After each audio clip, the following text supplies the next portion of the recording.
moment, I want to focus on what I think is a huge concern, and that huge concern is those that came here illegally.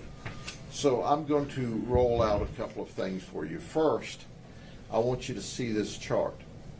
25 illegal immigrants were arrested in this operation. They were from Venezuela, Cuba, Colombia, Guatemala, Honduras, and Mexico. 16% of these total arrests were people who should not even have been in this country, but they were here. And they were here because we have a federal government that enabled these criminals to come into the country and then treated them very well after the criminals came here illegally. So let me share a story with you, and then I'm going to read a quote for you and then let you see a video. The prostitutes that came here, several of them had to pay off a coyote debt.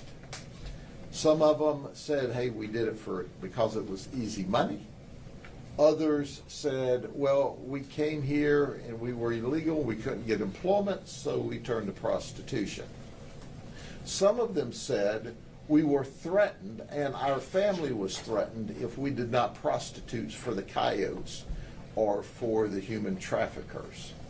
So I'm going to tell you one story about one of our suspects, Maria, and that's not her real name. She's from Venezuela. She made a conscious decision to come to this country to commit crime. She flew into Mexico from Venezuela. She walked across from Juarez, Mexico into El Paso, Texas with her one-year-old child, where she was greeted by the Border Patrol. Did you hear what I said? She was greeted by the Border Patrol. There was no sneaking. She flew in, she got here, she simply walked across the open border. There is no border security at the southern border. Zero. It doesn't exist. So when she was greeted, and you'll understand why we use that term in a minute, you'll understand that she went to the Border Patrol processing, where in one day she completed the processing and was released to a facility, a holding facility, a housing facility for immigrants.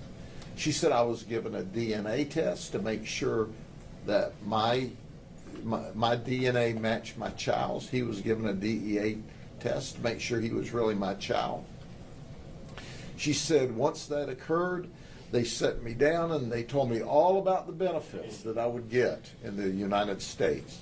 She said I was eligible and I had to fill out these forms so that I could get those benefits. She said, so I fill forms out for Medicaid, for SNAP, which is money for food.